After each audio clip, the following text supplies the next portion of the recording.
Hello दोस्तों, कभी न कभी आप ये ज़रूर सोचते होंगे कि काश मैं भी इंडियन नेवी, आर्मी और एयरफोर्स में ज्वाइन होकर अपने देश की सेवा कर पाता। ऐसे ही सपने लेके हर साल कई बच्चे इसकी तैयारी करते हैं, जिसमें से केवल 2% बच्चों का ही सिलेक्शन हो पाता है और 98% बच्चे जो होते हैं फिर अगले साल तैयारी में लग जाते हैं, या जिनका एज निकल जाता है वो किसी अन्य जॉब की तैयारी में लग जाते हैं। इस चीज़ को ध्यान में रखकर ही भारत सरकार ने एक नया स्कीम लाया है, जिसे अग्निपथ स्कीम के नाम से जाना जाता है। तो आखिर ये अग्निपथ स्कीम क्या है और इसका इतना विरोध क्यों हो रहा है, आइए इसी के बारे में जानते हैं। सबसे पहले हम जानेंगे कि आखिर अग्निपथ स्कीम क्या है। Agnipath scheme short term force service scheme है, जिसमें भर्ती होने वाले सैनिकों को आर्मी, नेवी और एयरफोर्स में 4 वर्षों के लिए नौकरी करने का मौका मिलेगा, साथ ही साथ अपने देश की सेवा करने का मौका मिलेगा। इन 4 वर्षों के अंतराल में 6 महीने उनकी ट्रेनिंग होगी और 3.5 साल उनकी नौकरी होगी।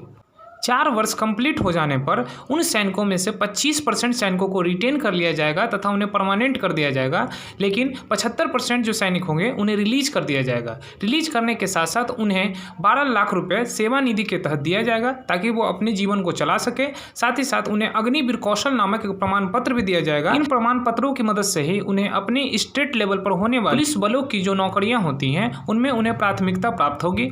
इतने अच्छे स्कीम का आखिर परीक्षार्थी क्यों विरोध कर रहे हैं, इसके विरोध का क्या कारण है, आइए उसी को समझते हैं। विरोध का सबसे पहला कारण है वो है एज लिमिटेशन। इस स्कीम में आवेदन करने का जो एज दिया गया है वो 17 साल से 21 साल रखा गया है। और वैसे परीक्षार्थी जो पहले से तैयारी कर रहे हैं, लॉकडाउन के कारण कोई भर्तियां नहीं निकली और उनका ज्वाइनिंग नहीं हुआ, उनका सिलेक्शन नहीं हुआ, ऐसे बहुत से परीक्षार्थी हैं जो इस एज लिमिट से पार हो चुका, उनका एज 21 साल से ज़्यादा हो चुका है। तो ऐसे परीक्षार्थी का तो मेहनत बर्बाद हो गया और वे इस आवेदन को भर भी नहीं सकते हैं। इस परिस्थितियों के कारण ही ऐसे परीक्षार्थी इसका विरोध कर रहे हैं।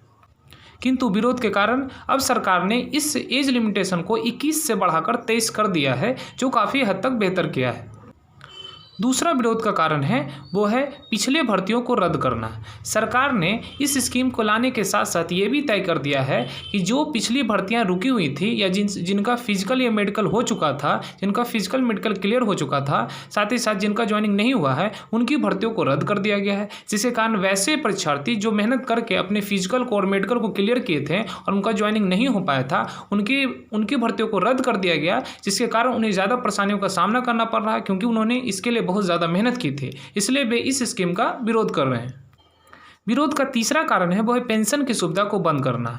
इस स्कीम के तहत सरकार ने यह भी कह दिया कि पहले जो रिटायरमेंट के बाद फोर्सेस को पेंशन दिया जाता था, वो इस स्कीम के तहत उन पेंशन को बंद कर दिया गया है, जिसके कारण विरोध और ज़्यादा बढ़ गया और ये विरोध का बड़ा कारण बन गया। सरकार को इन सभी कारणों पर विशेष ध्यान देना चाहिए और इन सभी परीक्षार्थियों को होने वाली इन सभी परेशानियों को दूर करना चाहिए। साथ ही साथ जो विरोध हो रहा है उसे शांत करने के लिए कई कदम उठाए जाने चाहिए। साथ ही साथ इन स्कीम में कई तरह के सुधार भी किए जाने चाहिए, ताकि इन परीक्षार्थियों को दिक्कत ना हो और जो ये विरोध कर रहे हैं उनके विरोध को शांत किया जा सके।